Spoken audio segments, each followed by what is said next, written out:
지난 시간에 살펴본 것처럼 이제 예수님께서는 세례 요한에게 세례를 받으시고 그리고는 광야로 가셔서 사탄에게 시험을 당하시고 그리고 그 시험을 이기시는 과정을 다 거치십니다.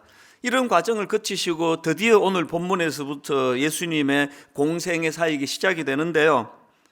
제가 주목하는 것은 이렇게 예수님께서 공생애를 시작하는 그 시점에 가장 먼저 행하신 것이 하나님 나라에 대한 선포였다는 것입니다. 15절 이르시되 때가 찼고 하나님의 나라가 가까이 왔으니 회개하고 복음을 믿어라 하시더라. 이 선포가 왜 중요한 의미를 가지고 있는가 하면은 이 15절에서의 이 하나님 나라에 대한 선포는 이후에 예수 그리스도께서 하실 모든 일들에 대한 그 방향을 드러내는 차원의 선포입니다. 그래서 예수님 행하시는 어떤 기적과 이적이나 또 연약한 자를 도와주시는 거나 그 모든 주님의 하시는 사역과 행적은 이 하나님 나라를 세워나가는 여기에 초점이 있다. 이걸 전제로 해서 보셔야 되는데요. 그런데 오늘 본문에 보면은 이제 예수님께서 이렇게 하나님 나라를 선포를 하시는데 그 하나님 나라에는 어떤 성격이 내포되어 있는가가 여기에 드러나 있습니다. 15절을 다시 보시겠습니까? 이르시되 때가 찼고 하나님의 나라가 가까이 왔으니 여기 보니까 그 두 가지가 나옵니다. 하나는 때가 찼고 그리고 또 하나는 하나님의 나라가 가까이 왔다. 이걸 가지고 여러 방향으로 여러 갈래로 설명을 드릴 수 있지만 오늘 제가 여기서 강조하고 싶은 포인트 하나입니다. 이 둘의 공통점이 뭐냐 하니까 이 때가 찼다라는 이 말씀의 의미는 이 때가 찼다는 말씀 속에 뭐가 전제가 되어 있는가 하니까 그 때를 누군가가 정해줬다는 거 아닙니까? 학생이 이제 어느 날 이제 그 중간고사를 보게 되었다 하면 그 중간고사를 정해준 어떤 분이 계시다는 거 아닙니까?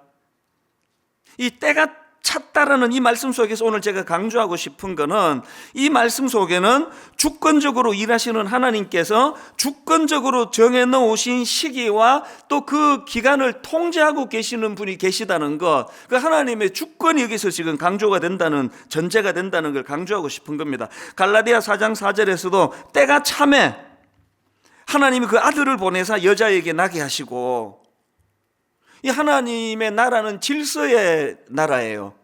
내가 열심을 내고 열심히 옳다고 당위성 있다는 것도 중요하지만 이게 하나님의 때인가, 이걸 찾는 게 굉장히 중요하다는 사실입니다.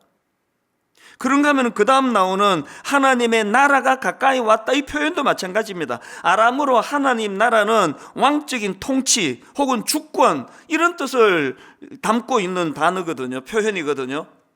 이런 맥락으로 보면은 하나님 나라는 어떤 장소나 영역의 문제를 강조하고 있는 것이 아니라 이거는 통치권의 문제예요. 통치자 되시는 하나님의 주권, 그분의 다스림, 이게 강조가 된 표현이 이 본문에 나와 있는 하나님의 나라입니다. 그러니까 예수 그리스도께서 지금 공생애를 시작하시면서 장소의 문제보다도 그분이 다스리는 영역의 차원에서 하나님 나라를 선포하고 있다는 것입니다. 그런가 하면 이 15절에서의 그 하나님 나라의 선포를 보면은 예수님께서는 이렇게 하나님 나라를 선포하시면서 두 가지 명령을 내리시는 것을 볼 수가 있습니다. 15절을 다시 보십시오. 이르시되 때가 찼고 하나님의 나라가 가까이 왔으니, 그 다음 보세요. 회개하고 복음을 믿어라 하시니라. 여기 보면은 두 가지 명령이 나오는데요. 회개하라, 그리고 복음을 믿어라. 이거는 사실은 같은 의미를 좀 강조하고 있는 그런 중복적인 표현이라고 생각을 합니다. 먼저 앞에 나오는 회개하라라는 의미를 살펴보면은 여기 나오는 회개라는 단어는 방향 전환, 또 되돌림, 또 마음의 변화, 이런 뜻을 가진 단어입니다. 그러니까 여기서 강조되는 회개하라는 말씀은 지금까지 너희들이 신뢰하고 의지하고 있는 그 대상에서 돌아서라는 거예요. 감정적으로 가슴이 뜨거워지는 게 회개가 아니고요. 예수님을 알기 이전에 하나님 나라를 생각하지 못하던 때 내가 의지하던 그 어떤 대상으로부터 돌아서는 것. 그 다음 나오는 복음을 믿어라, 이 명령도 마찬가지입니다. 여기 나오는 이 믿는다라는 단어는요, 이 본인이 믿는 신앙의 대상에 대하여 헌신하는 것까지가 포함되어 있는 믿음입니다. 가슴으로 머리로 믿는 거기서 한 걸음 더 나가가지고 내가 믿는 신앙의 대상에 대하여 헌신하는 자리까지 나가는 차원의 믿음, 이런 것들이 다 뭘 강조하는지 짐작할 수 있는 거 아닙니까? 이제 때가 찼고 하나님 나라가 가까웠으니 지금까지 당신들이 의지하고 당신들이 신뢰하던 그 대상을 바꾸어서 이제 메시아 대신 예수 그리스도를 믿고 따를 뿐 아니라 그분을 향한 헌신의 마음을 가지라는 것까지가 포함되어 있는 내용이다, 이렇게 받으시면 크게 틀리지 않았다고 생각합니다. 이렇게 예수님은 이제 공생의 사역 첫 출발을 하나님 나라와 복음을 선포하시는 것으로 시작을 하시는데요, 그런데 중요한 것은 그 다음입니다. 이렇게 하나님 나라 복음을 선포한 직후에 예수님이 가장 먼저 하신 것이 그 선포된 하나님 나라의 백성들, 그리고 또 그 선포된 하나님 나라를 함께 건설해 나갈 하나님의 동력자들, 예수 그리스도의 일꾼들을 지금 찾고 계시다는 사실입니다. 여기에 우리의 감동이 있는 거 아닙니까? 저는 여기 나와 있는 부르시니 또 나를 따라오라, 이런 표현들, 자 16절 17절을 보십시오. 갈릴리 해변으로 지나가시다가 시몬과 그 형제 안드레가 바다에 그물 던지는 것을 보시니 그들은 어부라. 예수께서 이르시되 나를 따라오라. 또 19절 20절 조금 더 가시다가 세베대의 아들 야고보와 그 형제 요한을 보시니 그들도 배에 있어 그물을 깁는데 곧 부르시니. 여기 너무나 중요한 의미가 있습니다. 주님은 당신의 공생의 시작을 하나님 나라 선포로부터 시작하시고 그 하나님 나라를 세워나가는 그 천국 백성으로 사람을 부르고 계시다는 것. 오늘 우리 예수 믿는 우리 모두가 다 어떻게 예수 믿게 되는지 모르지만 여러분, 우리 모두가 목말라 해야 되는 건 이 주님의 부르심이에요. 이 부르심이 어떻게 반응하는가. 저는 이렇게 예수님의 공생에 당신이 직접 어떤 일을 행하시기 전에 먼저 그 제자들을 부르시는 이 내용을, 또 그 과정을 보면서 참 두 가지 중요한 의미를 발견하는데요. 첫 번째 의미가 뭐냐 하면은 이 예수님 당시 랍비와 제자들 간의 사이는 주로 제자들이 그 가르침 받고 싶은 랍비를 그 제자들이 선택해가지고 자기가 선택한 랍비를 찾아가는 이런 그 관행이라 그럴까요? 이런 문화를 갖고 있던 상황이라는 겁니다. 그런데 예수님은 지금 제자들이 찾아오기를 기다리시지 아니하시고 주님이 제자들을 찾아가세요. 여기에 참 중요한 의미가 있는데요, 전혀 권위적이지 않으신 겸손하신 예수님의 모습을 볼 수가 있습니다. 그런가 하면은 또 한 가지, 여기에 이 예수 그리스도의 주도성, 하나님 나라는 우리가 거기에 동참하지만 하나님이 주도성을 가지고 일하시는 분, 주권자는 하나님이시라는 거예요. 우리 교역자들이 항상 이걸 두려워해야 돼요. 특히 담임 목사. 자꾸 앞에서 자기가 뭐를 하다가 보면은 예수님보다 앞서 일할 때가 많습니다. 그래서 우리 목회자가 하나님 뜻을 구하는 기도를 안 하고 목회하는 것은 그건 아주 악한 짓이에요. 늘 주님의 주도성을 인정해 드린다면 그분이 뭘 원하시는지를 그래서 목회자들은 새벽에 일어나야 됩니다. 절대 새벽에 일어나셔야 돼요. 하루 일과를 시작하기 전에 그분의 주도하심을, 그분의 뜻을 살피는 일이 먼저 되어야 된다. 그런가 하면은 여기 또 한 가지 주의해서 봐야 할 것이 있는데요. 자, 16절 17절을 다시 보십시오. 갈릴리 해변으로 지나가시다가 시몬과 그 형제 안드레가 바다에 그물 던지는 것을 보시니 그들은 어부라. 예수께서 이르시되 나를 따라오라. 내가 너희로 사람을 낚는 어부가 되게 하리라 하시니, 그 다른 랍비들처럼 원하는 제자들이 자기를 찾아올 때까지 기다리시는 게 아니라 삶의 현장으로 직접 찾아가시는 예수님의 모습을 말씀드렸는데, 어디를 찾아가시느냐? 제자를 찾으러. 회당으로 가신 게 아니에요. 예배하는 그 장소를 찾으신 게 아니라 고기 잡는 삶의 현장, 어부들에게 고기 잡는 삶의 현장, 그게 갈릴리 해변으로 지나가시다가 의미 아닙니까? 그리고는 그들의 정황에 맞는 말씀을 주시는 거예요. 내가 너희로 사람을 낚는 어부가 되게 하리라. 뭐가 강조가 되는 겁니까? 오늘 우리가 교회 와서 예배 드리고 막 은혜 받고 이것도 중요하지만 진짜 중요한 것은 삶의 현장이에요. 제가 분당 우리 교회를 처음에 개척을 할 때 그 창립 멤버 중에 지금은 이제 장로님이 되셨습니다만 그분이 이제 고등부 교사로서 같이 일을 했는데요. 제 마음에 이분을 흠모하게 된 계기가 있습니다. 고등부 전임 사역자니까 학생들 신방도 해야 되지만 이제 교사들 신방도 해야 되는데요. 이분은 이제 그 당시로 병원이 경기도 안산에 있었습니다. 꽤 먼 지역이었는데요. 제가 이제 그 고등부 교사로서 안산에 신방을 하고 개척을 앞두고 그 어간이었던 것 같아요. 그분을 만나 이제 병원으로 가 신방을 하고 그렇게 하고 이제 인사하고 나오는데 엘리베이터에서 내가 이분에 대한 인식을 갖게 된 거예요. 그때 이제 같이 원장님이 쭉 엘리베이터까지 따라 나오시고 이제 인사 나누시고 저는 이제 성경을 들고 있고 이제 엘리베이터 들어가니까 거기에 그 청소하시는 아주머니 한 분하고 그 관리인으로 기억을 합니다. 어렴풋한데요. 어떤 남자분이 같이 타셨어요. 그러고는 하는 말이 원장님 만나고 가십니까? 교회에서 오셨네요. 뭐 이런 요지로 이야기를 나누면서 진짜 존경스러운 분이라는 거예요. 저 원장님은 진짜 예수 잘 믿는 분인 것 같다고. 제가 그분에 대해서 이 두 분의 평가 듣고 내가 그분 완전히 믿기로 한 겁니다. 솔직히 창립 멤버로 제가 누구도 부르고 그러지 않았다고 했지만 은근히 와주기를 아주 은근하게, 그리고 지금까지 우리 교회 와서 장로님이 되시고 또 함께 지금까지 이 교회에서 신앙생활을 하면서 저는 그분 존재가 정말 존재가 너무 위로가 돼요. 여러분, 교회에서 열심히 내시는 분들 너무너무 감사하고요.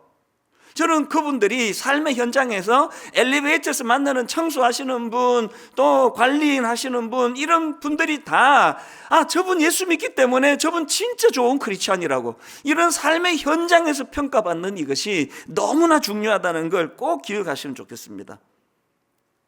이렇게 주님은 친히 제자들의 삶의 현장으로 찾아가셔서 그들을 부르시는데요. 자, 이제 좀 제대로 살펴봐야 될 게 하나 있습니다. 이렇게 주님께서 동역하실 제자들을 찾아 부르시고 계시는데 그렇게 부르시는 주님에 대한 제자들의 반응, 이게 참 중요한 거 아닙니까?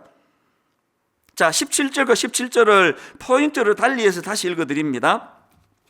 예수께서 이르시되 나를 따라오라. 내가 너희로 사람을 낚는 어부가 되게 하리라 하시니 곧 그물을 버려두고 따르니라. 이 따르니라가 나오고요. 19절 20절 조금 더 가시다가 세베대의 아들 야고보와 그 형제 요한을 보시니 그들도 배에서 그물을 깁는데 곧 부르시니 그 아버지 세베대를 품꾼들과 함께 배에 버려두고 예수를 따라가니라. 여러분, 여기 나오는 이 두 차례에 걸친 따르니라, 따라가니라, 이 반응이 정말 이게 중요한 소중한 반응입니다. 왜냐하니까 이건 몇 갈래로 의미를 부여할 수 있는데 여기에는 믿음의 결단이 담겨져 있기 때문입니다. 제가 앞에서 15절 설명할 때 말씀 다시 한번 되짚어 보십시오.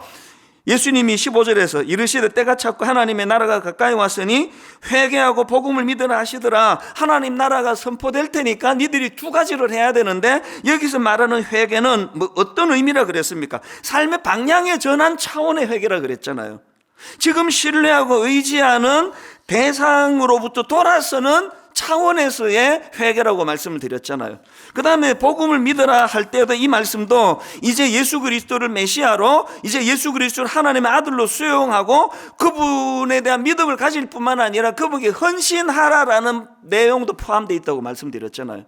그러니까 지금 제자들이 두 번에 걸쳐서 삶의 현장에서 따르니라, 따라가느니라라는 이렇게 반응을 보인 여기에는 그 앞에 15절에서 예수님이 선포하셨던 이 명령, 이르시되 때가 찼고 하나님의 나라가 가까이 왔으니 회개하고 복음을 믿으라는 이 말씀을 삶의 현장에서 구현해낸 의미라는 것입니다. 이게 얼마나 중요한 의미입니까? 그런가 하면은 두 번째로 여기 따르니라, 따라가니라라고 반응했던 이 제자들의 두 번째 의미, 이 반응의 의미가 뭐냐 하니까 이거는요, 우선순위의 변화 차원에서의 결단이 내포되어 있다는 겁니다. 이 우선순위가 바뀐 거예요.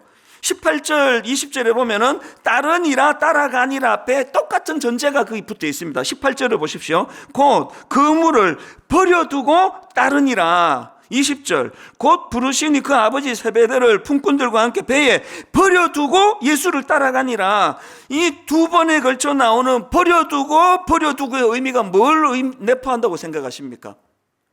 삶의 우선순위가 달라졌단 말이에요. 그들이 버려둔 그물은 우선순위가 바뀌기 이전에 가장 소중했던 도구예요. 어부에게 그물이라는 거는 이거는 뭐 생계의 수단 아닙니까? 근데 그거를 버려두고 주님을 따랐다. 그러니까 옛 도구를 버려두고 옛 도구를 청산하고 주님을 따라갔다는 건 사람을 낚는 어부가 되게 해주시겠다는 주님의 말씀을 전적으로 신뢰하고 수용하며 따라간 그런 믿음이 내포되어 있다. 우선순위의 변화를 말한다, 이런 의미고요. 그런가 하면 한 가지 더 있습니다. 세 번째로 제자들이 따르니라 따라가니라라고 반응했던 이 반응에는 이 즉시 결단하는 믿음이 내포되어 있다는, 이 즉시하는 결단. 18절에 곧, 이게 즉시 그물을 버려두고 따르니라. 망설임이 없었다는 거예요. 제 인생을 크게 둘로 나누라면 미국 이민 생활하던 날까지와 미국 이민 생활을 끝내고 한국으로 역이민하던 걸로 저는 둘로 나눌 수가 있습니다. 그래서 저는 1983년 3월 15일 날 이민을 갔거든요. 지난 주일이 3월 15일, 제 아내하고 둘이서 기념식 할까? 제가 미국으로 이민을 안 갔으면은 제가 목사가 안 됐을 거예요.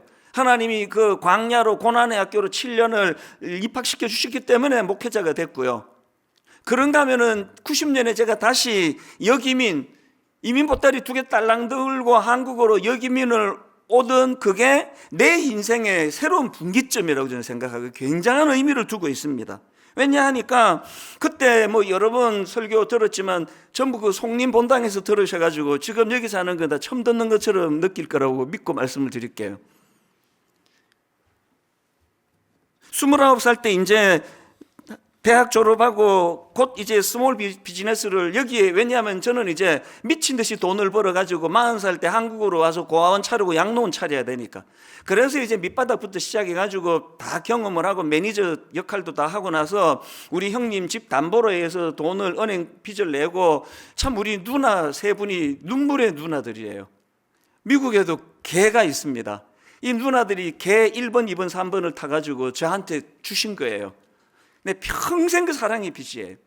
그렇게 해서 이제 비즈니스를 했으니까 뭐 석 달 동안에 막 피를 말리듯이, 저는요 지금 코로나 바이러스로 식당이 안 되고 그러는데 정말 저는 마음이 아파요. 그 심정을 누구보다 잘 알거든요. 빈투에다가 이제 가게를 오픈했는데 뭐 적자가 나고 매상 안 나고 하면 이게 피가 마르는 일이에요. 그렇게 2달을 거치고 석 달째 겨우 이제 적자를 벗어나는 그 단계에 하나님이 저에게 부르심이 있었잖아요. 어느 날 우연히 한국에서 날라온 그 교포신문을 보니까 난장판이 된 거예요. 교실에 난입을 해가지고, 그래서 막 그 청소년들이 이렇게 놀라는 사진 한 장을, 그게 그 사진 한 장이 내 인생을 바꾸는 사진이에요. 그 사진을 보고 있으니까 그게 아마 전교조가 태동되던 그때의 혼란스러운 것 같은데, 학부모가 막 그 여선생님 머리끄덩이를 잡아당기고 막 애들은 놀라고 하는 그 사진을 보는데 이것도 참 신비해요. 오전 내내 울었습니다.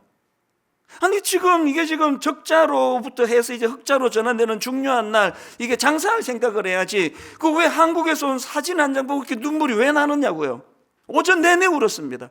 가게 바깥쪽으로 나가서 내 가게 간판을 보면서 또 하염없이 울었습니다.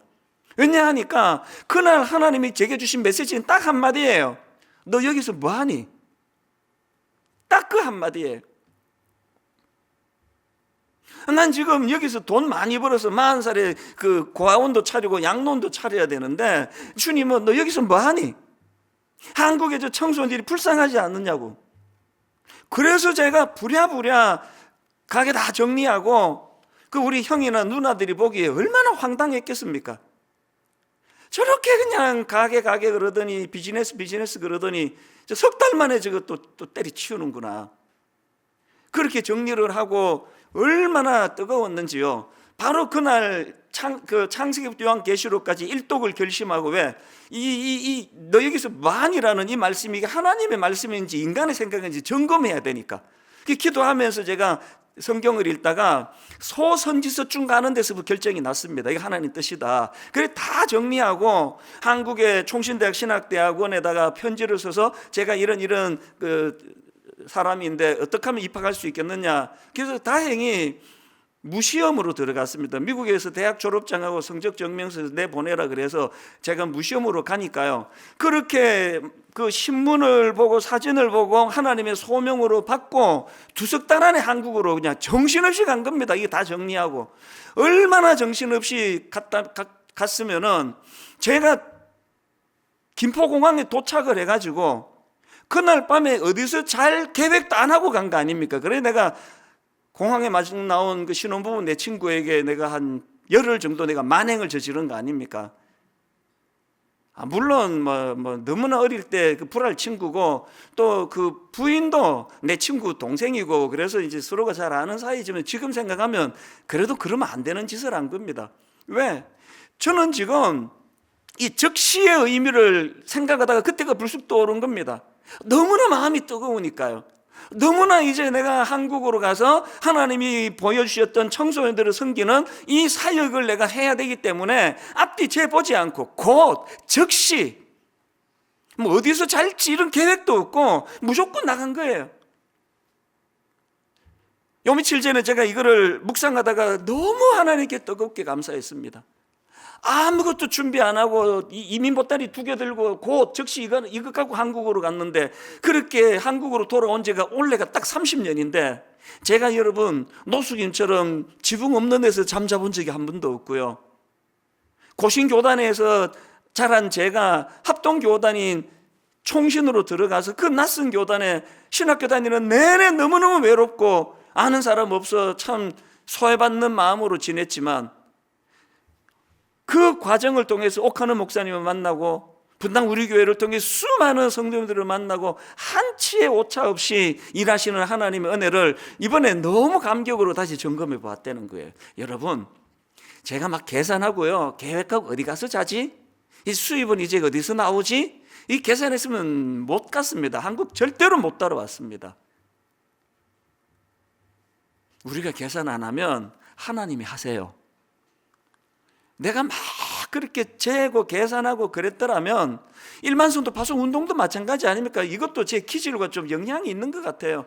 자다가 일어나가지고 내가 무슨 철학이 있는 것도 아니고 무슨 뭐 어떤 그런 의지가 있는 것도 아니고 잠결에 그냥 주님께서 이 한국 교회가 이렇게 어렵고 미자리 교회가 많은데 네 한 교회만 4,000명 5,000명씩 동동하니까 옳은 일이냐고, 그 말씀에 그냥 그 자리에서 즉시 곧 그냥 뭐 쑥 말씀드린 거 아닙니까? 어떻게 할 대책도 없는데 이게 뭐 쫓겨나기 좋은 소리지, 무슨 제가 이 드림센터를 당에 결정도 안 하고 내 멋대로 뭐 이거를 뭐 10년 쓰고 뭐 누구를 주느니 마느니 이런 이야기를 하느냐고요. 그랬는데 여러분, 지난 10년 이게 딱 정확하게 7년을 되돌아보면서 감격이 이거 아닙니까?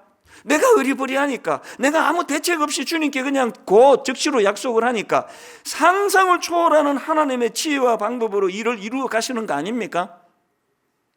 오늘 여러분 여기에서 우리가 제자들의 부르심에서 곧 즉시 이 말씀이 내포하고 있는 의미, 그게 믿음의 결단, 우선순위의 변화 차원에서도 중요하지만 여기 나와 있는 곧, 여기 나와 있는 즉시의 결단은 이건 인간이 한 게 아니라 성령님이 하신 거예요. 절대로 인간이 이렇게 할 수 없습니다. 저도 머리 잘 굴리는 사람이거든요.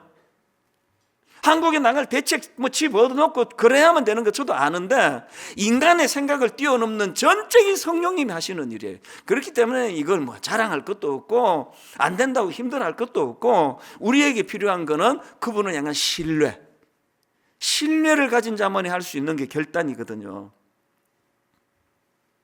그런데 여러분 여기서 한 가지요, 17절을 다시 보십시오. 예수께서 이르시되 나를 따라오라, 내가 너희로 사람을 낚는 어부가 되게 하리라, 이런 말씀을 주시는데요, 이게 참 독특한 게, 제가 앞에서 그 당시 랍비들은 스승이 나서서 제자들을 뽑는 게 아니라 제자들이 스승을 찾아간다는 그런 그 문화도 설명을 했지만, 그 당시 제자와 랍비 사이에 어떤 이 관계가 형성이 되는가 하니까, 그 당시 랍비와 제자 사이는 주로 가르침과 배움이 주 목적인 관계였다는 겁니다. 뭘 배우러 가고 뭘 가르쳐 주는 게 랍비예요. 그런데 지금 예수님이 제자들에게 접근하시는 방식은 내가 이런 걸 가르쳐 줄 게가 아니에요. 그 사람들에게 사람을 낚는 어부가 되게 하겠다. 뭘 의미합니까? 주님이 니들을 부르는 건 내가 뭘 가르쳐 주는 게 목적이 아니라 니들에게 꿈을 심어 주겠다는 거예요. 부름받기 전에는 고기 잡아 생계를 연명하던, 다시 말해 고기를 상대하며 살던 그런 예수님의 제자들이 주님과의 첫 만남이 너무 강렬했을 거 아닙니까? 사람을 낳는 어부가 되게 해주겠다. 이후에 여러분 사도행전에 다 아시잖아요. 베드로가 말씀을 선포하고 3,000명 넘는 3,000명이나 되는 그런 사람들이 회개하고 돌아올 때 그 광경을 베드로가 보면서 어떤 감격을 느꼈을까요? 좀 확신합니다. 그 어설픈 배운 것도 없는 어부인 자기가 말씀을 전하는데 그 말씀에 파워풀한 영향력이 나타나 성령 충만함으로 3,000명이 회개하는 그 현장을 보면서 주님과의 첫 만남을 생각했을 거예요. 그때 주님이 사람을 낚는 어부가 되게 하신다는 게 이게 이런 뜻이었구나. 이게 이런 의미였구나. 주님을 만나면 이런 꿈을 그려주시고 소망을 그려주시고 꿈으로 그렇게 나아가도 해주시는 걸 알았는데, 이렇게까지 해주실 줄은 몰랐다는 것을 아마 가슴 떨리게 그 현장에서 아마 뜨거움을 삼켰을 거예요. 그래서 제가 오늘 설교 제목을 더 큰 그림을 그리며 사는 인생이라 그러지 않았습니까? 여러분, 우리가 우리 인생을 제한만 시키지 않으면요, 저는 지금 저의 70대가 저의 80대가 어떤 그림으로 그려나갈지 가슴이 벅차오를 때가 한두 번이 아니에요. 내가 그걸 방해만 하지 않는다면. 여러분 부탁합니다. 아직도 그렇게 머뭇머뭇거리세요? 주저주저 하세요? 주저주저 하는 정도가 아니라 날마다 그렇게 안달복달하고 계시다면, 저는 조금 전에 찬송가 302장이 막 너무나 가슴을 격동시키는 걸 조금 전에 경험했습니다. 1절에 내 주 하나님 넓고 큰 은혜는 저 큰 바다보다 깊다. 너 곧 닷줄을 끌러 깊은 데로 저 한가운데 가보라. 2절 가사가 이렇습니다. 왜 너 인생은 언제나 거기서 저 큰 바다 물결 보고 그 민 모르는 깊은 바다 속을 한 번 헤아려 안 보나? 주님의 안타까움이 2절에 녹아 있는 거 아닙니까? 3절 가서도 마찬가지입니다. 많은 사람이 얕은 물가에서 저 큰 바다 가려다가 찰싹거리는 작은 파도 보고 마음 약하여 못 가네. 4절에서 주님이 우리에게 선포하십니다. 자, 곧 가거라. 이제 곧 가거라. 저 큰 은혜 바다 향해. 자, 곧 너의 노를 저 깊은 데로 가라. 망망한 바다로. 너무너무 막 가슴이 뜨거워지는 겁니다. 1절, 2절, 3절, 4절에 동일하게 나오는 후렴 가사가 이렇습니다. 언덕을 떠나서 창파에 배 띄워 내 주 예수 은혜의 바다로 내 마음껏 저어가라.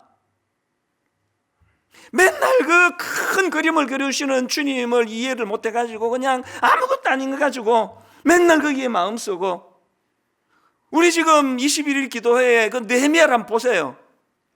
그 대적하는 것들이 뭐라고 찝쩍거리고 뭐라고 방해를 해도 그 상대하지 않습니다. 하나님 상대합니다. 뭐라고 그 도비야라는 인간이 그냥 니들이 그 성벽 세워봐야 그거 뭐 여우 한 마리 올라앉아도 금방 무너질 것이 약할 것이다. 그 상대하지 않습니다. 그리고 우리 그 봉헌식을 거행할 때 보면은 그 봉헌식 할 때 그 만든 성벽 위를 행진하게 하는 그 모습을 보면서 큰 그림을 그리면서 가는 거 아닙니까? 주님이 큰 그림을 그려주지 않았으면 저도 아마 노이로제 걸렸을 거예요. 뭐 우울증 100% 왔습니다. 어떨 때 막 이 우울증과 비우울증 사이를 왔다 갔다 하는 것처럼 느낄 때도 한두 번이 아니었습니다. 그럴 때마다 큰 그림을 주시는 주님을 보면 또 치유가 되고, 큰 그림을 그려주시는 주님을 보면 회복이 되고, 뭐라고 그냥 말도 안 되는 걸 가지고 공격을 해도 묵묵히 주님이 주시는 그림으로 설명하죠. 그림으로.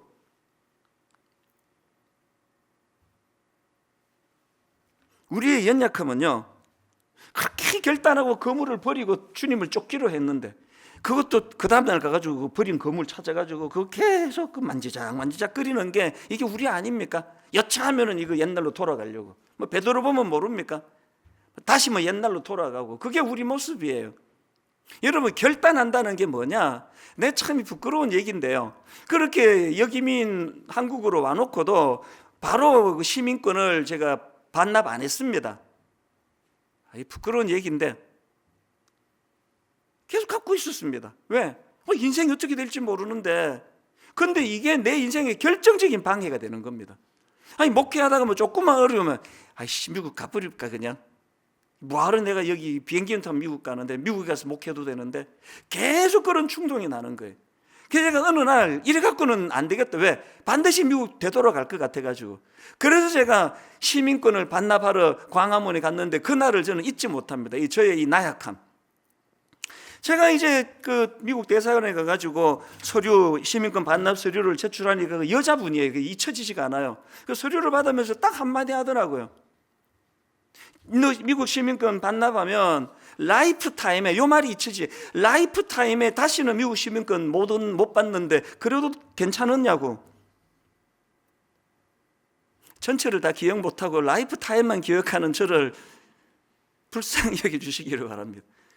그렇게 하고는 사인하고 반납하고요, 미국 대사관에서 경복궁역까지 빠르게 걸으면 한 5, 6분이면 가는 거리인데요, 계속 마음에 갈등이 일어나는 거예요. 지금이라도 그 서류 되돌려 달라 그래서 찢어버리면 나 미국 시민권 유지하는데. 그래서 결정적으로 되돌아선 게 한 3번 되고요, 받으러 가려고 마음으로는 100번도 더 했습니다. 지금 와서 돌아보면은 그거 되돌려 받아봐야 하나도 필요 없는 건데, 이게 인간이에요. 이게 다시 그물을 만지작 끓일 수밖에 없는 인간의 연약함 아닙니까? 저는 단언합니다. 이찬수 목사의 목회는요, 대사관에 시민권 반납하고 그렇게 충동적으로 가서 그 되돌려 받고 싶은 마음을 억제했던 거기서부터 제 목회가 시작이 됐습니다. 왜 그럴까요? 이제 나는 못 돌아가요. 여기 끝이에요. 여기서 내가 승부를 걸지 않으면, 여기서 내가 실패하면 내 인생 끝장이다. 그렇게 배수의 진을 치면서부터 목회에 올인하게 된 것 같습니다. 하나님 나라도 마찬가지예요. 여러분, 세상에 그물 만지작거리지 마시기를 바랍니다. 여기 찔끔 저기 찔끔 여차하면 돌아갈 생각하는 거 안 됩니다. 오늘 이 말씀 앞에 반응하시기를 바라는데요, 그물을 버리시기를 바랍니다. 곧 버려두고 새로운 가치관을 가지고.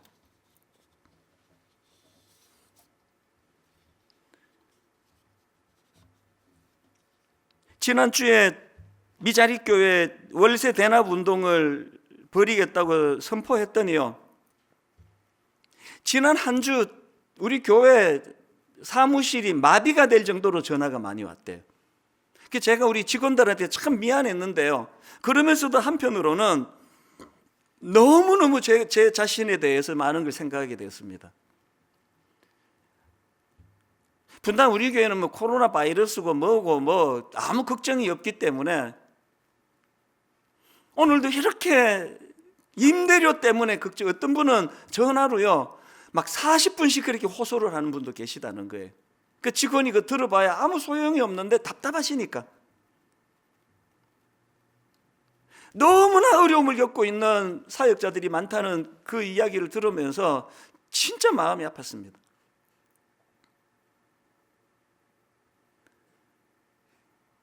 지금 너무너무 고맙게도요, 우리 예상을 훨씬 뛰어넘는 많은 후원금들을, 헌금을 지금 보내주고 계시는데요, 근데 제 마음에 이렇게 많이 보내주시는 것 대단히 감사하지만, 이렇게 많이 보내주시는 것보다 더 많은 미자립 교회가 이게 신청을 하는 것 같은 그런 분위기라서 내가 부덕불 안내문에다가 빨간 글씨로 거기다 설명했습니다. 혹시 우리가 갖고 있는 이 후원 금액보다 자원하는 교회가 더 많아지면 추첨으로 결정할지 모르겠다고.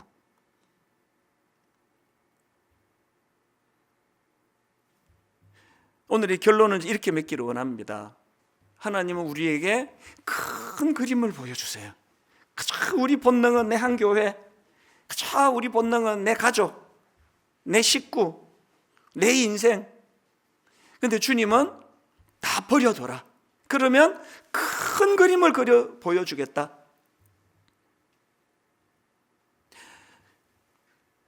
오늘 시간이 없어가지고요, 이 예수님의 제자들이 단번에 그 부르심 앞에 어떻게 단번에 순종했는가는 제가 다음 시간에 설명을 드리기로 하고 말씀을 이렇게 정리하기를 원하는데요, 우리는 자꾸 하나님의 그림을 그리셔야 돼요. 그래서 작은 일에